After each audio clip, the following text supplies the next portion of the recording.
మొట్టమొదటిగా ఉపవాసము ఉన్న తర్వాత ఉపవాసం ఎలా భంగమైపోతుంది అంటే, ఒక వ్యక్తి ఉపవాసం ఉన్న తర్వాత తన భార్యతో సంభోగం జరిగితే ఉపవాసం భంగమైపోతుంది. మొదటి విషయం. బలవంతంగా వీర్యం విడుదల చేసిన ఉపవాసం భంగమైపోతుంది. తర్వాత తెలిసి ఏదైనా తిన్నా ఉపవాసం భంగమైపోతుంది. అలాగే బలవంతంగా వాంతులు చేసుకున్న ఉపవాసం భంగమైపోతుంది. అలాగే స్త్రీలు హైజ్ మరియు నిఫాస్ స్థితిలో అంటే బహిష్టు స్థితిలో ఉపవాసం ఉన్న తర్వాత వారికి రక్తస్రావం అయినట్లయితే ఉపవాసం అనేది భంగమవుతుంది.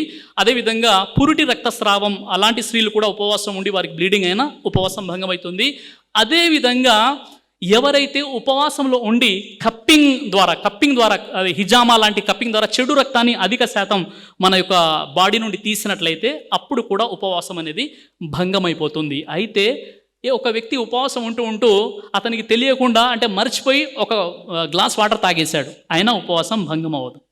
అంటే తెలియకుండా మర్చిపోయి ఏదైనా తప్పు చేస్తే ఉపవాసం భంగం అవ్వదు. ఉద్దేశపూర్వకంగా చేస్తే తప్పనిసరిగా ఉపవాసం అనేది భంగం అవుతుంది. మీరు ఉపవాసంలో ఉన్నప్పుడు బ్లడ్ శాంపుల్ ఇవ్వాల్సిన పరిస్థితి ఏర్పడుతుంది. కాస్త మీరు బ్లడ్ ఇచ్చారనుకోండి, మీ ఉపవాసం భంగం అవ్వదు. అదేవిధంగా కరోనా ఫస్ట్ డోస్ తీసుకున్నారు, రంజాన్లో ఇప్పుడు సెకండ్ డోస్ తప్పనిసరి ఆ టైం వచ్చేసింది. కరోనా వ్యాక్సిన్ తీసుకోవడం వల్ల మీ ఉపవాసం భంగం అవ్వదు. పెన్సిలిన్ ఇంజెక్షన్, అదేవిధంగా ఇన్సులిన్ ఏదైతే షుగర్ పేషెంట్ తీసుకుంటారో దాని ద్వారా ఉపవాసం భంగం అవ్వదు.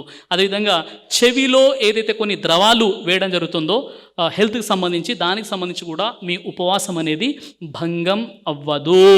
అదేవిధంగా ఒక వ్యక్తి తను మజిల్లో అంటే ఆ యొక్క ఈ కండలో ఇంజెక్షన్ తీసుకున్న, నరానికి ఇంజెక్షన్ తీసుకున్నప్పటికీ కూడా ఉపవాసం భంగం అవ్వదు. అవి బలాన్ని చేకూర్చేటటువంటి ఇంజెక్షన్స్ అయి ఉండకూడదు.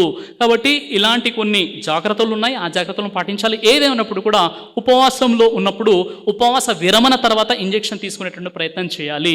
కొంతమంది కిడ్నీ డయాలసిస్ ఏదైతే చేస్తారో ఉపవాసం ఉండి డయాలసిస్ చేస్తే ఉపవాసం పోతుంది. ఎందుకంటే కిడ్నీలో ఉన్నటువంటి చెడు రక్తాన్ని తీసేసి దాన్ని ఫిల్టర్ చేసి చక్కెర లవణాలతో దాన్ని శుద్ధి చేసి మళ్ళీ ఎక్కించడం జరుగుతుంది. తద్వారా కూడా ఉపవాసం భంగం కలుగుతుంది. బలానికి సంబంధించినటువంటి ఏదైనా సెల్ని తీసుకున్నా ఉపవాసం అనేది భంగం అవుతుంది. కాబట్టి ఉపవాసం ఎలా భంగం అవుతుందంటే కొన్ని విషయాలు చెప్పాను, కొన్ని విషయాల ద్వారా భంగం అవ్వదు, ఆ విషయాలు కూడా చెప్పాను. కాబట్టి మీకు అర్థమైందని భావిస్తున్నాను.